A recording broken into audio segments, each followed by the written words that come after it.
আজ সকাল থেকে আকাশটা থমকে রয়েছে। ঘুম থেকে উঠে দেখি চারপাশটা মেঘলা। আমি ভাবলাম যাক আজ বৃষ্টি হবে, তবে এখন রোদ ঝিলিক পারছে। রোদটা যদি ওঠে না, আজকে মানুষ গরমে টিকতে পারবে না, ভাপানো গরম ছাড়বে। আর আমার এই টাইম ফুলের গাছগুলো প্রত্যেক দিন এত এত ফুল দিয়ে যাচ্ছে, যেমন রং তেমন ডাল ভরা ফুল। আপনাদের একটা না দেখাতে পারলে শান্তি নেই। দেখেছেন কালার দেখুন, গোলাপের ছোট বোন। তবে ওই আধা ঘন্টা 1 ঘন্টা পরে এগুলো সব মূর্ছা যাবে। দিনের আর কয়েক ঘন্টা যদি তাজা থাকতে পারতো, এগুলোর দাম যে কত বাড়তো। আমার মায়ের স্নান হয়ে গেছে, ঠাকুর পুজো মাই করে নিল। ইনডোর ফুলের অপেক্ষায় থাকলে দেরি হয়ে যাবে। গুড মর্নিং, শুভ সকাল বন্ধুরা, কেমন আছেন আপনারা? সবাই নিশ্চয়ই খুব ভালো আছেন, আমিও খুব ভালো আছি। আজ হলো শুক্রবার, ঘড়ির কাঁটা 9:30 ঘরে। গতকাল রাতে আমরা এক ঘরে সবাই মিলে ঘুমিয়েছিলাম। যা মারাত্মক গরম! আমার মায়ের এসিতে ঘুমানোর অভ্যাস নেই, কিন্তু এত গরম দেখে বউ বলছে চলো না দিদুন একটু কষ্ট করে আমাদের সঙ্গে শুয়ে পড়বে। তা ভেবেছিলাম 4 জনেই একসঙ্গে শুয়ে পড়বো। মা বলে না, ওইটুকু খাটের মধ্যে গুতাগুতি করে শোয়ার থেকে নিচে একখানা বিছানা করে দে, আমি নিচে শুয়ে পড়ি। তা মাকে নিচে শুতে দেখে সূর্যও দেখে নিচে চলে আসলো। কিন্তু ফড়িং আমাদের সঙ্গে ঘুমিয়েছে বলে কাউকে অত জ্বালাতন করেনি। সুজাতা বাসন মেজে দিয়ে যাওয়ার পরে আমি ভাতের চাল ধুয়ে রেডি করে রাখলাম। গতকাল সূর্য বলে রেখেছে, ও পিসি আমাকে সকালে ভাত দিও। আমি কেন রে, পিসি বাড়ি এসছিস, সামনের দোকান থেকে কচুরি পরোটা এনে দিই, সকালবেলা সেগুলো খা, দুপুরে ভাত খাবি। বলছে না, আমি কচুরি পরোটা। আমাদের ওই বাড়িতে সবাই ভেতো বাঙালি। আমাদের সূর্যকে যদি 4 বেলা ভাত দেওয়া যায় সেটাই ওর কাছে ভালো। সকালে ভাত, দুপুরে ভাত, বিকেলে ওই চা মুড়ির বদলে যদি ভাত মেখে দেওয়া যায়, ভাত, রাতে ভাত। এই তো এখন মা পুজো দিতে গেছে, পুজো দিয়ে আসুক তারপরে চা বসাবো।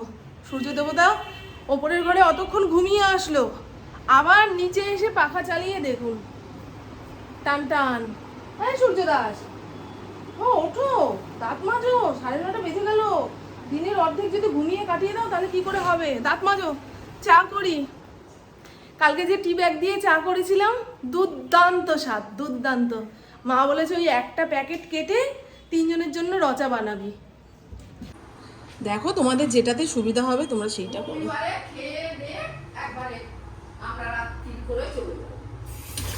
তোর মা যেভাবে ম্যাপ গুছিয়েছে সূর্য, তোকে সেইভাবেই চলতে হবে কিন্তু, ঠিক আছে? এর মাঝখানে আমি কিছুই বলতে পারবো না, কারণ পড়াশোনার ব্যাপার রয়েছে। অন্য কিছু হলে আমি বলতাম থাক না, 2 দিন ওটা না করলে অসুবিধা কি, কিন্তু না, এখন পড়াশোনার যা অবস্থা, প্রত্যেকটা সাবজেক্টের জন্য একখানা করে টিচার, তারা সপ্তাহে 1 দিন পড়ায়। হ্যাঁ, কি করে রচা বানাবো সেটা মা শেখাচ্ছে, করে নেবো না? হ্যাঁ ঠিক। দেখো তো রোজই সকালে পড়া থাকে, ছাতর ঘোল খেয়ে যায়, এসে যা খাওয়ার খায়। এসো মা, তোমার অপেক্ষায় তো করছিলাম। কি হলো, আমার ফড়িংটা কোথায় গেল? চায়ের জন্য বিস্কুটের প্যাকেট খুলছি, অথচ ফড়িং নেই। এটা কি হলো, এটা কি হলো? হ্যাঁ, তুমি যখন খেলে আমরা কি এরকম তাকিয়েছিলাম? তুমি যে আমাদের খাবারের দিকে এইভাবে তাকিয়ে থাকো। সূর্য দেবতার যে পেটটা খারাপ হলো। আর পায়খানা গেছিল। সূর্য সকালে ভাত খাবে বলে ভাতের হাঁড়িতে চাল ধুয়ে রেডি করেছি। তারপরে ফ্রিজ থেকে এতটা ভাত বের করলাম। মা বলে এই ভাতের মধ্যেই জল ঢেলে দে না। ফ্রিজের ভাতটা মাইক্রোওভেনে দিলেই পুরো গরম ভাতের মতন হয়ে যেত। মা বলছে এই গরমের মধ্যে আবার গরম ভাত খাবো, ভাতটাও নষ্ট হবে, এই ভাতে জল ঢেলে দে, আমি পুপু সূর্য ভাগাভাগি করে খেয়ে নিই। আর আমি তো সকালে ভাত খাবো না। আমার মেয়েটা এখনো আসলো না। সবাই মিলে একসঙ্গে বসে চা খাওয়া, সবাই মিলে একসঙ্গে বসে ভাত খাওয়া, এই সমস্ত যদি পুপু মিস করে যায় না, মুখ কালো করে বসে থাকবে। ও আমাকে ছাড়া সব হচ্ছে। আসলে ও তো কোথাও যেতে পারে না। বাড়িতে মা আসলে, সূর্য আসলেই যা লোকজন ভর্তি। আমাকেও ঘরে কিছু রান্না বলে আমাকেও ওই দুটা বসে। হ্যাঁ মনে আছে শীতকালে বাসি ভাত মেখে সবাইকে দলা দলা করে দেওয়া, সে ছিল এক ছোটবেলা। অভাবের মধ্যেও যে এত আনন্দ ছিল আর এখন দেখো একার ঘরে একা সব কিছু যখন যা চাইবো রান্না করে খেতে পারবো, কিন্তু সেই শান্তিটা নেই। আমার যখন বিয়ে হয়েছে শ্বশুরবাড়ি আসার পরে সমস্ত কাজকর্ম করে শাশুড়ি মা যখন গরম গরম ভাত বেড়ে দিত সকালে, ওটা যেন আলু সেদ্ধ দিয়েও খেয়ে নিতে পারতাম। আর এখন না, থাক, খাবো না, ভাল লাগে না, নিজের হাতে নিজে কিছু করে খেতে ইচ্ছা করে না বন্ধু। আমার মা এখন ইঁচড় কাটতে বসেছে, ইঁচড়টা নাকি বাতি হয়ে গেছে। এরকমই তো ইঁচড় খেতে চেয়েছিলাম মা, ইন্দ্রকে বলেছিলাম একটুখানি ওই দানা আলা আটি আলা ইঁচড় যে হয় সেটা নিয়ে আসবে। আর আমাদের জন্য করব শঙ্কর মাছ। শঙ্কর মাছে একটুখানি আলু দেবো, পুরো মাংসর মতো কষা কষা করে রান্না করি। আমার মা শঙ্কর মাছ খায় না, মায়ের ইঁচড়টা চিংড়ি মাছ দিয়ে করবো। শুধু মা তো একা খাবে না, আমরা সবাই খাবো, মায়ের নাম আমাদের কাম। আর সঙ্গে একটু কিছু ভাজবো। ও মা, তুমি বলো যে এই ডাঁটাগুলো ছোট ছোট করে কেটে দাও, যেটুকু উচ্ছে আছে সমস্ত দিয়ে একটা চচ্চড়ি করি। হ্যাঁ, চচ্চড়ি তো ইয়েও খাবে না, সূর্যও খাবে না, আমার মেয়েও খাবে না, আমি ইন্দ্র মা। হ্যাঁ, আমার হাতের ওই তিতা চচ্চড়িটা আমার মায়ের খুব ভালো লাগে, সেটাই বলছে। ওই সবারই তাই, চচ্চড়ি মচ্চড়ি অনেকে মিলে কাটো বাটো রান্না করো তবেই খেতে ভালো লাগে। কপির ডাঁটার চচ্চড়ি আমাদের বাড়িতে যখন হতো মা, রান্না নামতে না নামতে বাটি বাটি বাটি বাটি বাটি বাটি ভাগে ভাগেই কড়াই ফাঁকা।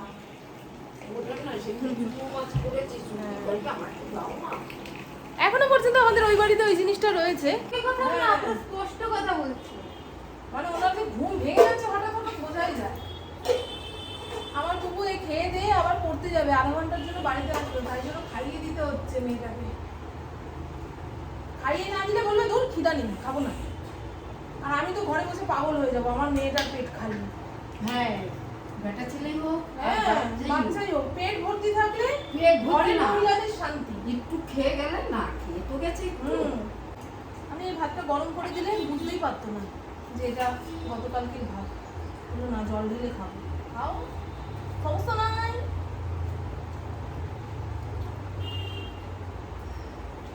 গরমে পান্তা ভাতই ভালো লাগে গো সকালের থেকে।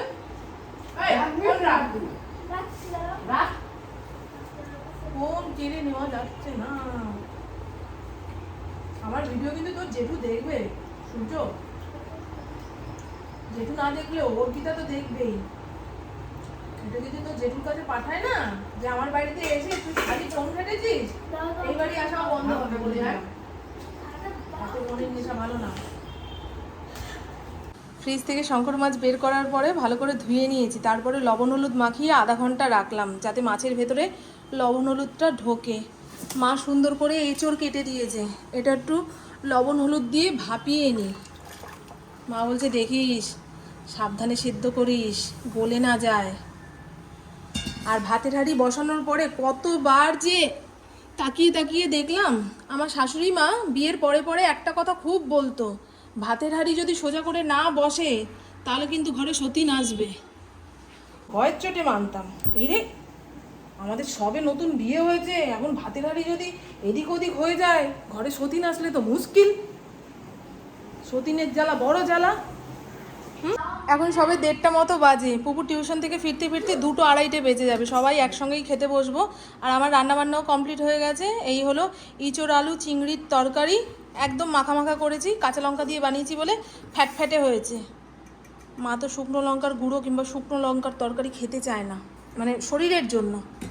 আর এই হলো জলপাঠা যাকে বলে, শঙ্কর মাছ। ইঁচড়টাকে বলি গাছপাঠা, আর শঙ্কর মাছ হলো জলপাঠা। একদম কষা কষা করে রান্না করেছি, একটুখানি ঝোল না রাখলে নয়, সেই কারণেই রাখলাম। মা এখন 14 বার বাড়িতে ফোন লাগাচ্ছে। সূর্য পড়তে যাবে তো 7টার সময়। আর এই হলো তিতার তরকারি। আমার মা আমার হাতের এই তিতার তরকারি খেতে খুব ভালোবাসে।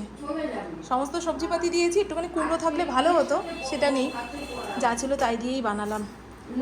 সূর্যকে 4টের সময় মা বাড়ি পাঠিয়ে দেবে, 7টার সময় পড়া আছে, 8:30টার সময় পড়ে আবার আমার বাড়িতে চলে আসবে। শুনেছেন? আর ওরে ওই যে বাবু ছাড়ের পড়ার বইগুলি মনে করে দিবে কি পড়াবে। মায়ের সব বইপত্র সূর্যকে দিয়ে আনা করাবে। এখানে মেশিনের কাজ নেই, মা সমস্ত মুখস্থ করিয়ে প্রশ্ন ধরে ছেলেকে পরীক্ষার জন্য রেডি করবে। আমার বাড়িতে যতক্ষণ এসছে ততক্ষণ সূর্যর পড়া স্কুল এই আমার মায়ের সঙ্গে কিন্তু আমার বসে কখনো ঘন্টার পর ঘন্টা গল্প হয় না, জানেন বন্ধু। আমি অনেক মা মেয়েকে দেখেছি একসঙ্গে বসলে মানে সকাল থেকে বিকেল গড়িয়ে যায়, তাও তাদের বুঝ থাকে না যে কত গল্প করলো। কিন্তু আমার মায়ের সঙ্গে আমার সেরকম কোনো গল্প নেই, ছোট থেকেই নেই। মায়ের সঙ্গে গল্প মানে সূর্য অঙ্ক পাচ্ছে না, সূর্য ভূগোলে কাঁচা, সূর্যর বাবু স্যার এটা বুঝিয়ে দেয়নি। এই তুই যখন যাবি তোর বাবার জন্য একটুখানি এঁচোড় তরকারি বেড়ে দেবো, নিয়ে যাবি। হ্যাঁ, এঁচোড়ের তরকারি আমার ভাইয়ের জন্য একটু পাঠিয়ে দেবো সূর্যর হাতে করে। হ্যালো বন্ধুরা, এই তাপানো রোদে বাড়ির বাইরে বেরোনোর আগে কিংবা রান্নাঘরে রান্না করতে যাওয়ার আগে স্কিনে যদি একটা ভালো ধরনের সানস্ক্রিন লোশন অ্যাপ্লাই করে নিতে পারি তাহলে স্কিনে ট্যানও পড়বে না আর অকাল বার্ধক্যও আসবে না। কিন্তু কি ধরনের সানস্ক্রিন লোশন আমরা ব্যবহার করবো? সানস্ক্রিন লোশন ব্যবহার করলেই তো স্কিনটা পুরো চুপচুপে হয়ে যায়, তাই মামাআর্থ আমাদের জন্য নিয়ে চলে এসেছে SPF 50 বিটরুট হাইড্রা ফুল সানস্ক্রিন লোশন। এর মধ্যে রয়েছে বিটরুট ও হাইড্রোক্লোরিক অ্যাসিডের গুণাগুণ। বিটরুট আমাদের স্কিনের ন্যাচারাল গ্লো বজায় রাখবে আর হাইড্রোক্লোরিক অ্যাসিড আমাদের স্কিনকে হাইড্রেট রাখবে। এটা সম্পূর্ণ লাইট ওয়েট এবং খুব তাড়াতাড়ি স্কিনে অ্যাবজর্ব করে নেয়। মামাআর্থ হলো একটি ভারতীয় ব্র্যান্ড। মামাআর্থের যে কোনো প্রোডাক্ট ন্যাচারাল উপাদান দিয়ে তৈরি, এর মধ্যে কোনো রকম হার্মফুল কেমিক্যাল নেই বলে আমাদের ত্বক ও চুলের জন্য উপযোগী। মামাআর্থের প্রোডাক্ট আপনারা পারচেস করতে পারবেন নাইকা, অ্যামাজন, ফ্লিপকার্ট এবং পার্পেল.com থেকে। অফলাইনে তো কিনতেই পারবেন, তাছাড়া মামাআর্থের ওয়েবসাইট থেকে যদি প্রোডাক্টগুলো পারচেস করেন তাহলে পেয়ে যাবেন বিগ ডিসকাউন্ট। আর সবচেয়ে বড় কথা, মামাআর্থ আমাদের প্রত্যেকটা কমেন্ট এবং চাহিদাকে গুরুত্ব দেয়, সেই কারণে মামাআর্থের অনিয়ন শ্যাম্পু আগের থেকে অনেক বেশি ইমপ্রুভ করেছে। আপনারা মামাআর্থের প্রোডাক্ট পারচেস করার পরে যদি প্রোডাক্ট সম্বন্ধে ফিডব্যাক জানান তাহলে মামাআর্থ তাদের প্রোডাক্টগুলোকে আরো বেশি ইমপ্রুভ করতে পারবে। আর আপনারা যদি আমার এই কুপন কোডটা ব্যবহার করেন তাহলে পেয়ে যাবেন 20% ডিসকাউন্ট। আমার বাড়ি এসে ছেলেটা শান্তি পেল না গো। চলুন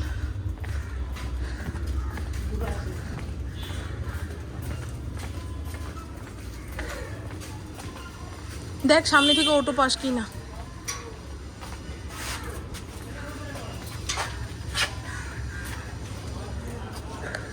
ওই তো টোটোওয়ালা একটা।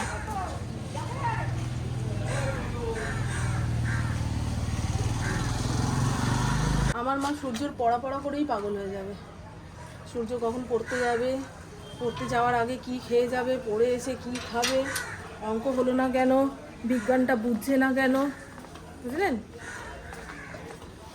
আসুক আমার মা, জানি না কতটা রাস্তা হেঁটে তারপরে অটোতে তুলতে হবে। পুপু এখনো আসেনি, স্পোকেন ইংলিশের ক্লাসে গেছিল, সেখান থেকে এক বান্ধবী তার বাড়িতে নিয়ে গেছে। স্পোকেন ইংলিশের যতজন স্টুডেন্ট সবাই এখন ওই বান্ধবীর বাড়িতে রয়েছে। ইন্দ্র ফোন করেছিল, তার মা লুচি তরকারি বানিয়েছে, সেই সমস্ত খেয়ে দিয়ে বিকেল 5টার সময় বাড়িতে আসবে। ইন্দ্র বলল অত দেরি করিস না, আজকে বিজয় মিছিল বেরোবে, ভোটে যারা জিতেছে তারা মিছিল করবে। রাস্তাঘাটের অবস্থা খুব খারাপ। আমার মায়ের জন্য আমার চিন্তা হচ্ছে। হুটোপাটি করে গেল তো, হোঁচট না খায় না না তাহলে ওই দিক দিয়ে ওই যে রাস্তাটা আছে না, হ্যাঁ ওই রাস্তার থেকে একটুখানি ভিতর দিক তুলে দেখি একদম একটা বড় স্কুলের মাঠে হাতটাকে পাকা করিয়ে নেবে, তারপরে সাইকেল দিয়ে এখন একটু করে ছাড়বে। না হলে কে কতবার ওকে দিয়ে আসা করবে। এই দিয়ে আসা চক্করে দেখো এক্সট্রা কিছু শিখতেও পারছে না। এই তুই কোথায় ছিলি রে? দিদুনকে দেখতে পারিস নি রাস্তায়? ওই এদিক দিয়ে রাস্তা খুঁড়েছে। হ্যাঁ সেই রোদে পুড়ে সে গেছিল। আছে কি আমার মায়ের আমার সাথে তর্ক করছে। আমি বললাম শনিবারে গেছিস, কয়েকদিন আমি শুক্রবারে গেছি। আমার মায়ের সাথে খুব তর্ক করেছিল এটা। আমি বললাম তুমি তাই তো বিজ্ঞান খাতাটা নিয়ে আসতে পারতি, আমরা অঙ্ক করতে বসি। কাজের মানুষ ও এত গাল গল্প শুনতে পারে বলতো? ঘরে বসে আমরা গরম কাটাতে পারছি না, ওই কারখানার মেশিনের গরম। হ্যাঁ কারখানায় এসি আছে, তোমার বাবা অফিসার টাকা তো। বিল না, গরমে জানিস মানুষের কি হচ্ছে। পাখা আছে তাহলে মেশিনে একটা গরম হলে পাখার হাওয়া মা এখন এসির যুগ চলছে। এসির থেকে কি ঠান্ডা মানুষ সেই আবিষ্কার করার জন্য ছুটে মরছে। বলতে পারি এইটুকু গ্রামে এসি বন্ধ করে দিলেই চেঁচায়, তাহলে ভাবো পরিস্থিতি কোথায় গিয়ে পৌঁছেছে। আমাদের ছোটবেলায় এত গরম পড়তো না গো, তাল পাখার হাওয়াতে আমাদের গরম কেটে যেত। মানুষ হয়ে গেছে। সারা বাড়িতে একটাই পাখা থাকতো, গরু ছাগলের মতন ঘুমিয়ে থাকতাম, কোনো গরম লাগতো না। আর এখন ঘরে ঘরে একটা করে এসি, তাও গরম কাটে না।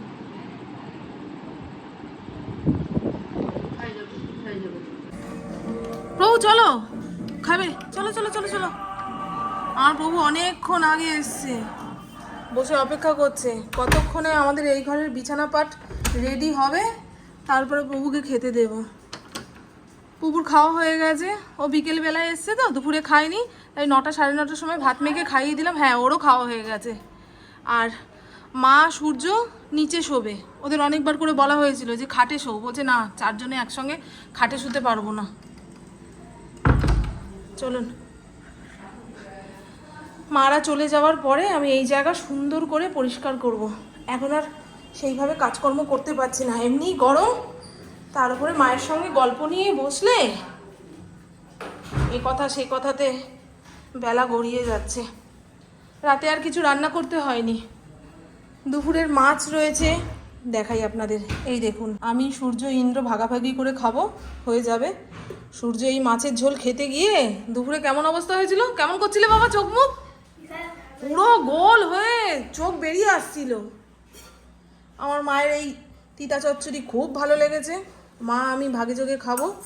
ইন্দ্র বলছে জল ঢালা ভাত দাও না মামুন।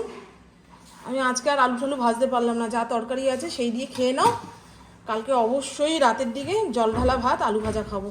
আর এই দেখুন এতটা ইঁচড়ের তরকারি রয়েছে।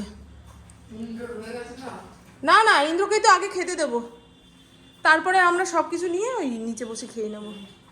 আর এই তো বন্ধু, এখন ঘড়ির কাঁটা 11টার ঘরে, রাতে খাওয়া দাওয়া সেরে বাসনপাট গুছিয়ে এখন ওপরের ঘরে যাব। তার আগে গা হাত পাও ধুয়ে নিয়েছি। প্রত্যেক দিন শুতে যাওয়ার আগে গা হাত পা ধুয়ে একটা ছেঁড়া ফাটা পরিষ্কার নাইটি যদি না পরতে পারি, আমার রাতের ঘুম পুরোপুরি চোট। আর আজকে সকালবেলায় সূর্য ভাত খাবে বলে তাড়াতাড়ি করে ভাত বসিয়েছি, কত কৌটো চাল নিয়েছি কে জানে, দুপুরে ভাত খেয়েছি, রাতে খেলাম, আরও এত ভাত রয়েছে, সেগুলো গুছিয়ে গেছে ফ্রিজে রাখলাম। আমার মায়ের মনটা একটু খারাপ হয়েছে, কারণ মায়ের যে ব্রেস্টে অপারেশন হয়েছে সেখানটা নাকি চিরিক পাচ্ছে। এর আগে চেক আপ করিয়ে এসছে, সব রিপোর্ট ভালো। ওই যে হয় না কি মেঘ দেখা গরু সিঁদুর দেখলেও ভয় পায়, সেই একটা কথা আছে না, সেরকম মায়ের হয়ে গেছে। মায়ের এখন 19 থেকে 20 হলেই মা ভয় পেয়ে যায়, স্বাভাবিক, এত বড় একটা রোগ। তো চলুন, হ্যাঁ ভাগ্যিস স্নান টান করার আগে আমি ওপরের ঘরের বিছানাটা করে এসছি, না হলে ওই বিছানা পাততে গিয়েও আমার দরদর করে ঘাম দেয়। এর আগের দিন যখন বলেছিলাম আমি অন্যান্য মানুষের থেকেও বেশি ঘামি, তা 2-1 বন্ধু কমেন্ট করেছিলেন যে যাদের থাইরয়েড আছে তারা নাকি এরকম করে ঘামে। তো আমার বকবক আজকের মতন এইটুকুই। আপনারা সবাই খুব খুব খুব ভালো থাকবেন, নিজের শরীরে খেয়াল রাখবেন, সুস্থ থাকবেন, আর অল টাইম স্মাইল করতে হবে। টাটা, খুব ভালো থাকবেন। আমার ফড়িং মনে হয় খুব বেশি তাণ্ডব করছিল। কি আছে এত চেঁচামেচি হচ্ছিল কেন? এই বাবার ঘরে থাক, বাবার ঘরে থাক। আমি কুকুর চিৎকারের আওয়াজ পেয়েছি, দাওকে ছেড়ে দিই। আর থাকবে না বাবা। আমার মা শুয়ে পড়েছে। কি রে এত জোরে টিভি চললে কি হবে নাকি? এই সিনেমাটা চলছে এখন।